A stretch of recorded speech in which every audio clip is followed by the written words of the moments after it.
Chapter 9. It was the middle of the morning, and Wilfred had left the cubicle to go to the lavatory. A solitary figure was coming towards him from the other end of the long, brightly lit corridor. It was the girl with dark hair. 4 days had gone past since the evening when he had run into her outside the junk shop. As she came nearer, he saw that her right arm was in a sling, not noticeable at a distance, because it was of the same color as her overalls. Probably she had crushed her hand while swinging round one of the big kaleidoscopes on which the plots of novels were roughed in. It was a common accident in the fiction department. They were perhaps 4 meters apart when the girl stumbled and fell almost flat on her face. A sharp cry of pain was wrung out of her. She must have fallen right on the injured arm. Wilfred stopped short. The girl had risen to her knees. Her face had turned a milky yellow color against which her mouth stood out redder than ever. Her eyes were fixed on his, with an appealing expression that looked more like fear than pain. A curious emotion stirred in Wilfred's heart. In front of him was an enemy who was trying to kill him. In front of him also was a human creature, in pain and perhaps with a broken bone. Already he had instinctively started forward to help her. In the moment when he had seen her fall on the bandaged arm, it had been as though he felt the pain in his own body. "You're hurt?" he said. "It's nothing. My arm. It'll be all right in a second." She spoke as though her heart were fluttering. She had certainly turned very pale. "You haven't broken anything?" "No, I'm all right. It hurt for a moment, that's all." She held out her free hand to him, and he helped her up. She had regained some of her color and appeared very much better. "It's nothing," she repeated shortly. "I only gave my wrist a bit of a bang. Thanks, comrade." And with that, she walked on in the direction in which she had been going, as briskly as though it had really been nothing. The whole incident could not have taken as much as half a minute. Not to let one's feelings appear in one's face was a habit that had acquired the status of an instinct, and in any case, they had been standing straight in front of a telescreen when the thing happened. Nevertheless, it had been very difficult not to betray a momentary surprise, for in the 2 or 3 seconds while he was helping her up, the girl had slipped something into his hand. There was no question that she had done it intentionally. It was something small and flat. As he passed through the lavatory door, he transferred it to his pocket and felt it with the tips of his fingers. It was a scrap of paper folded into a square. While he stood at the urinal, he managed, with a little more fingering, to get it unfolded. Obviously, there must be a message of some kind written on it. For a moment, he was tempted to take it into one of the water closets and read it at once. But that would be shocking folly, as he well knew. There was no place where you could be more certain that the telescreens were watched continuously. He went back to his cubicle, sat down, threw the fragment of paper casually among the other papers on the desk, put on his spectacles, and hitched the speakwrite towards him. 5 minutes, he told himself. 5 minutes at the very least. His heart bumped in his breast with frightening loudness. Fortunately, the piece of work he was engaged in was mere routine, the rectification of a long list of figures, not needing close attention. Whatever was written on the paper, it must have some kind of political meaning. So far as he could see, there were 2 possibilities. One, much the more likely, was that the girl was an agent of the thought police, just as he had feared. He did not know why the thought police should choose to deliver their messages in such a fashion, but perhaps they had their reasons. The thing that was written on the paper might be a threat, a summons, an order to commit suicide, a trap of some description. But there was another, wilder possibility that kept raising its head, though he tried vainly to suppress it. This was that the message did not come from the thought police at all, but from some kind of underground organization. Perhaps the Brotherhood existed after all. Perhaps the girl was part of it. No doubt the idea was absurd, but it had sprung into his mind in the very instant of feeling the scrap of paper in his hand. It was not till a couple of minutes later that the other, more probable explanation had occurred to him. And even now, though his intellect told him that the message probably meant death, still, that was not what he believed. and the unreasonable hope persisted, and his heart banged, and it was with difficulty that he kept his voice from trembling as he murmured his figures into the speakwrite. He rolled up the completed bundle of work and slid it into the pneumatic tube. 8 minutes had gone by. He readjusted his spectacles on his nose, sighed, and drew the next batch of work towards him. With a scrap of paper on top of it, he flattened it out. On it was written, in a large, unformed handwriting, "I love you." For several seconds he was too stunned even to throw the incriminating thing into the memory hole. When he did so, although he knew very well the danger of showing too much interest, he could not resist reading it once again, just to make sure that the words were really there. For the rest of the morning, it was very difficult to work. What was even worse than having to focus his mind on a series of niggling jobs was the need to conceal his agitation from the telescreen. He felt as though a fire were burning in his belly.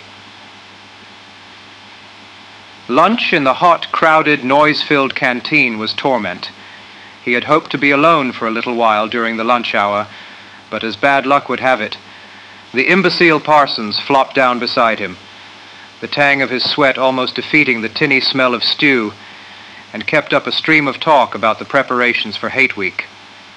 He was particularly enthusiastic about a papier-mâché model of Big Brother's head, 2 meters wide, which was being made for the occasion by his daughter's troop of spies. The irritating thing was that in the racket of voices, Wilfred could hardly hear what Parsons was saying, and was constantly having to ask for some fatuous remark to be repeated. Just once he caught a glimpse of the girl, at a table with 2 other girls at the far end of the room. She appeared not to have seen him, and he did not look in that direction again. The afternoon was more bearable. Immediately after lunch, there arrived a delicate, difficult piece of work, which would take several hours and necessitated putting everything else aside. It consisted of falsifying a series of production reports of 2 years ago in such a way as to cast discredit on a prominent member of the inner party who was now under a cloud. This was the kind of thing that Wilfred was good at, and for more than 2 hours he succeeded in shutting the girl out of his mind altogether.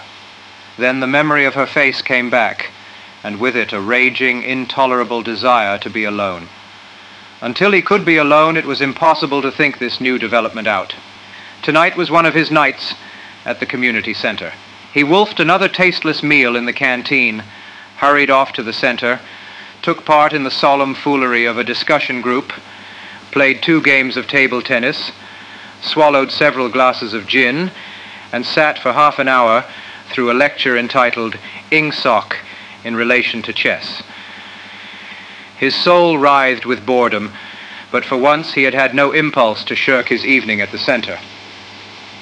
At the sight of the words "I love you," the desire to stay alive had welled up in him, and the taking of minor risks suddenly seemed stupid. It was not till 23 hours, when he was home and in bed, in the darkness, where you were safe even from the telescreen so long as you kept silent, that he was able to think continuously. It was a physical problem that had to be solved. How to get in touch with the girl and arrange a meeting. He did not consider any longer the possibility that she might be laying some kind of trap for him. He knew that it was not so because of her unmistakable agitation when she handed him the note. Obviously she had been frightened out of her wits, as well she might be. Nor did the idea of refusing her advances even cross his mind. Only 5 nights ago he had contemplated smashing her skull in with a cobblestone, but that was of no importance. He thought of her naked, youthful body as he had seen it in his dream. He had imagined her a fool like all the rest of them, her head stuffed with lies and hatred, her belly full of ice. A kind of fever seized him at the thought that he might lose her. The white, youthful body might slip away from him. What he feared more than anything else was that she would simply change her mind if he did not get in touch with her quickly. But the physical difficulty of meeting was enormous. It was like trying to make a move at chess when you were already mated. Whichever way you turned, the telescreen faced you. Actually, all the possible ways of communicating with her had occurred to him within 5 minutes of reading the note. But now, with time to think, he went over them one by one, as though laying out a row of instruments on a table. Obviously, the kind of encounter that had happened this morning could not be repeated. If she had worked in the records department, it might have been comparatively simple, but he had only a very dim idea of where the fiction department lay in the building, and he had no pretext for going there. If he had known where she lived and at what time she left work, he could have contrived to meet her somewhere on her way home. But to try to follow her home was not safe, because it would mean loitering about outside the ministry, which was bound to be noticed. As for sending a letter through the mails, it was out of the question. By a routine that was not even secret, all letters were opened in transit. Actually, few people ever wrote letters. For the messages that it was occasionally necessary to send, there were printed postcards with long lists of phrases, and you struck out the ones that were inapplicable.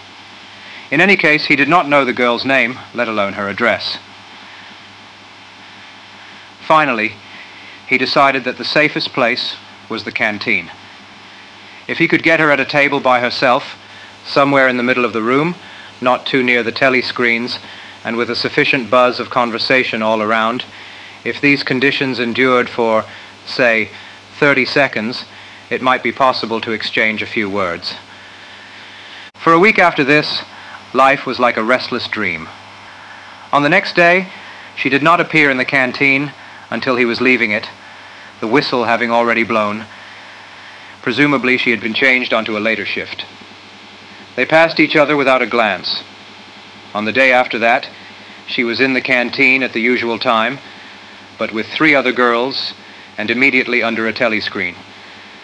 Then for 3 dreadful days, she did not appear at all. His whole mind and body seemed to be afflicted with an unbearable sensitivity, a sort of transparency, which made every movement, every sound, every contact, every word that he had to speak or listen to, an agony. Even in sleep, he could not altogether escape from her image. He did not touch the diary during those days. If there was any relief, it was in his work, in which he could sometimes forget himself for 10 minutes at a stretch. He had absolutely no clue as to what had happened to her. There was no inquiry he could make. She might have been vaporized, she might have committed suicide, she might have been transferred to the other end of Oceania. Worst and likeliest of all, she might simply have changed her mind and decided to avoid him. The next day she reappeared. Her arm was out of the sling and she had a band of sticking plaster round her wrist. The relief of seeing her was so great that he could not resist staring directly at her for several seconds. On the following day, he very nearly succeeded in speaking to her. When he came into the canteen, she was sitting at a table well out from the wall and was quite alone. It was early, and the place was not very full. The queue edged forward till Wilfred was almost at the counter, then was held up for 2 minutes because someone in front was complaining that he had not received his tablet of saccharine. But the girl was still alone when Wilfred secured his tray and began to make for her table. He walked casually towards her, his eyes searching for a place at some table beyond her. She was perhaps 3 meters away from him. Another 2 seconds would do it. Then a voice behind him called, "Smith!" He pretended not to hear. "Smith!" repeated the voice more loudly. It was no use. He turned round. A blonde-headed, silly-faced young man named Wilshire, whom he barely knew, was inviting him with a smile to a vacant place at his table. It was not safe to refuse. After having been recognized, he could not go and sit at a table with an unattended girl. It was too noticeable. He sat down with a friendly smile. The silly blonde face beamed into his. Wilfred had a hallucination of himself smashing a pickaxe right into the middle of it. The girls' table filled up a few minutes later. For a week after this, life was like a restless dream. On the next day, she did not appear in the canteen until he was leaving it, the whistle having already blown. Presumably, she had been changed to a later shift. They passed each other without a glance. On the day after that, she was in the canteen at the usual time, but with 3 other girls and immediately under a telescreen. Then for 3 dreadful days, she did not appear at all. His whole mind and body seemed to be afflicted with an unbearable sensitivity, a sort of transparency, which made every movement, every sound, every contact, every word that he had to speak or listen to, an agony. Even in sleep, he could not altogether escape from her image. He did not touch the diary during those days. If there was any relief, it was in his work, in which he could sometimes forget himself for 10 minutes at a stretch. He had absolutely no clue as to what had happened to her. There was no inquiry he could make. She might have been vaporized, she might have committed suicide, she might have been transferred to the other end of Oceania. Worst and likeliest of all, she might simply have changed her mind and decided to avoid him. Next day, he took care to arrive early. Surely enough, she was at a table in about the same place, and again alone. The person immediately ahead of him in the queue was a small, swiftly moving, beetle-like man with a flat face and tiny, suspicious eyes. As Wilfred turned away from the counter with his tray, he saw that the little man was making straight for the girl's table. His hopes sank again. There was a vacant place at a table further away, but something in the little man's appearance suggested that he would be sufficiently attentive to his own comfort to choose the emptiest table. With ice at his heart, Wilfred followed. It was no use unless he could get the girl alone. At this moment, there was a tremendous crash. The little man was sprawling on all fours. His tray had gone flying. 2 streams of soup and coffee were flowing across the floor. He started to his feet with a malignant glance at Wilfred, whom he evidently suspected of having tripped him up. 5 seconds later, with a thundering heart, Wilfred was sitting at the girl's table. He did not look at her. He unpacked his tray and promptly began eating. It was all important to speak at once before anyone else came, but now a terrible fear had taken possession of him. A week had gone by since she had first approached him. She must have changed her mind. It was impossible that this affair should end successfully. Such things did not happen in real life. He might have flinched altogether from speaking if at this moment he had not seen Ampleforth, the hairy-eared poet, wandering limply round the room with a tray, looking for a place to sit down. In his vague way, Ampleforth was attached to Wilfred, and would certainly sit down at his table if he caught sight of him. There was perhaps a minute in which to act. Both Wilfred and the girl were eating steadily. The stuff they were eating was a thin stew, actually a soup, of haricot beans. In a low murmur, Wilfred began speaking. Neither of them looked up. Steadily they spooned the watery stuff into their mouths, and between spoonfuls exchanged the few necessary words in low, expressionless voices. "What time do you leave work?" 18:30. "Where can we meet?" "Victory Square, near the monument. It's full of telescreens. It doesn't matter if there's a crowd." "Any signal?" "No. Don't come up to me until you see me among a lot of people. And don't look at me. Just keep somewhere near me." "What time?" 19 hours. "All right." Ampleforth failed to see Wilfred and sat down at another table. They did not speak again, and so far as it was possible for 2 people sitting on opposite sides of the same table, they did not look at one another. The girl finished her lunch quickly and made off, while Wilfred stayed to smoke a cigarette. Wilfred was in Victory Square before the appointed time. He wandered round the base of the enormous fluted column, at the top of which Big Brother's statue gazed southward towards the skies where he had vanquished the Eurasian aeroplanes, the East Asian aeroplanes it had been a few years ago, in the Battle of Airstrip 1. In the street in front of it, there was a statue of a man on horseback, which was supposed to represent Oliver Cromwell. At 5 minutes past the hour, the girl had still not appeared. Again, the terrible fear seized upon Wilfred. She was not coming. She had changed her mind. He walked slowly up to the north side of the square and got a sort of pale-colored pleasure from identifying St. Martin's Church, whose bells, when it had bells, had chimed, "You owe me 3 farthings." Then he saw the girl standing at the base of the monument, reading or pretending to read a poster which ran spirally up the column. It was not safe to go near her until some more people had accumulated. There were telescreens all round the pediment, but at this moment there was a din of shouting and a zoom of heavy vehicles from somewhere to the left. Suddenly, everyone seemed to be running across the square. The girl nipped nimbly round the lions at the base of the monument and joined in the rush. Wilfred followed. As he ran, he gathered from some shouted remarks that a convoy of Eurasian prisoners was passing. Already, a dense mass of people was blocking the south side of the square. Wilfred, at normal times, the kind of person who gravitates to the outer edge of any kind of scrimmage, shoved, butted, squirmed his way forward into the heart of the crowd. Soon he was within arm's length of the girl, but the way was blocked by an enormous prole and an almost equally enormous woman, presumably his wife, who seemed to form an impenetrable wall of flesh. Wilfred wriggled himself sideways, and with a violent lunge managed to drive his shoulder between them. For a moment it felt as though his entrails were being ground to pulp between the two muscular hips. Then he had broken through, sweating a little. He was next to the girl.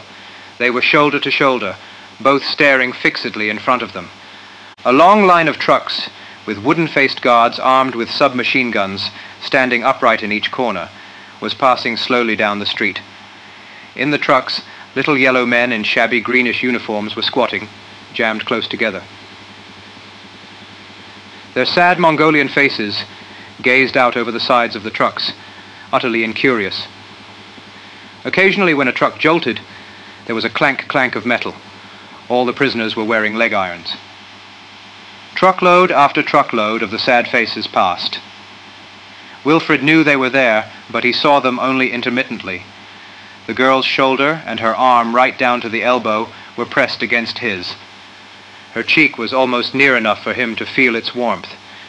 She had immediately taken charge of the situation, just as she had done in the canteen. She began speaking in the same expressionless voice as before, with lips barely moving, a mere murmur easily drowned by the din of voices and the rumbling of the trucks. "Can you hear me?" "Yes." "Can you get Sunday afternoon off?" "Yes." "Then listen carefully. You'll have to remember this. Go to Paddington Station." With a sort of military precision that astonished him, she outlined the route that he was to follow. A half-hour railway journey, turn left outside the station, 2 kilometers along the road, a gate with the top bar missing, a path across a field, a grass-grown lane, a track between bushes, a dead tree with moss on it. It was as though she had a map inside her head. "Can you remember all that?" she murmured finally. "Yes." "You turn left, then right, then left again. And the gate's got no top bar." "Yes. What time?" "About 15. You may have to wait. I'll get there by another way." "Are you sure you remember everything?" "Yes." "Then get away from me as quick as you can." She need not have told him that. But for the moment they could not extricate themselves from the crowd. The trucks were still filing past, the people still insatiably gaping. At the start there had been a few boos and hisses, but it came only from the party members among the crowd and had soon stopped. The prevailing emotion was simply curiosity. Foreigners, whether from Eurasia or from East Asia, were a kind of strange animal. One literally never saw them except in the guise of prisoners, and even as prisoners, one never got more than a momentary glimpse of them. Nor did one know what became of them, apart from the few who were hanged as war criminals. The others simply vanished, presumably into forced labor camps. The round Mongol faces had given way to faces of a more European type, dirty, bearded, and exhausted. From over scrubby cheekbones, eyes looked into Wilfred's, sometimes with strange intensity, and flashed away again. The convoy was drawing to an end. In the last truck, he could see an aged man, his face a mass of grizzled hair, standing upright with wrists crossed in front of him, as though he were used to having them bound together. It was almost time for Wilfred and the girl to part, but at the last moment, while the crowd still hemmed them in, her hand felt for his and gave it a fleeting squeeze. It could not have been 10 seconds, and yet it seemed a long time that their hands were clasped together. He had time to learn every detail of her hand.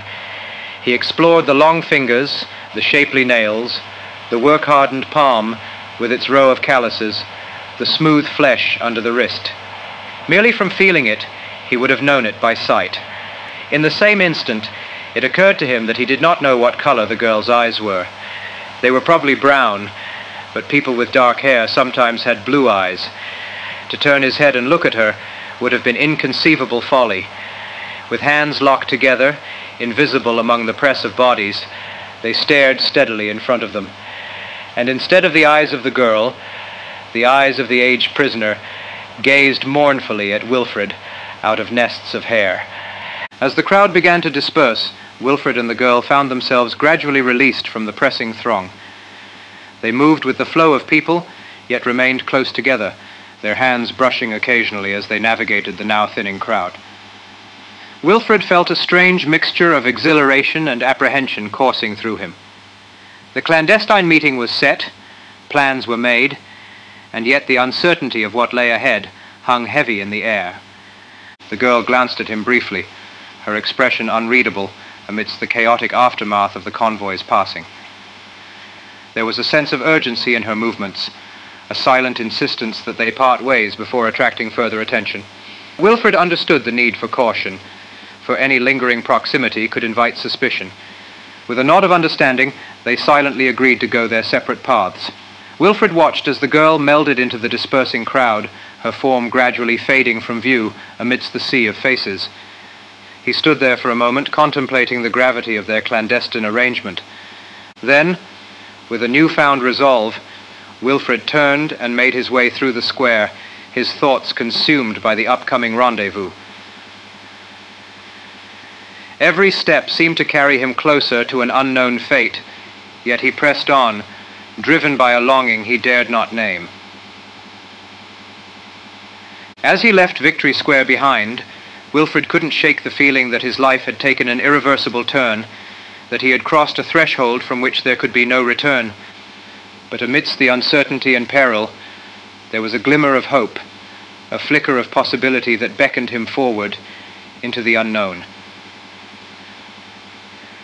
And so, with a heart heavy with anticipation and trepidation, Wilfred ventured forth into the labyrinthine streets of Airstrip 1, his destiny entwined with that of the mysterious girl whose name he did not know, yet whose presence had ignited a spark of rebellion within him. With each step, he moved closer to the appointed hour, to a clandestine meeting that held the promise of liberation or doom.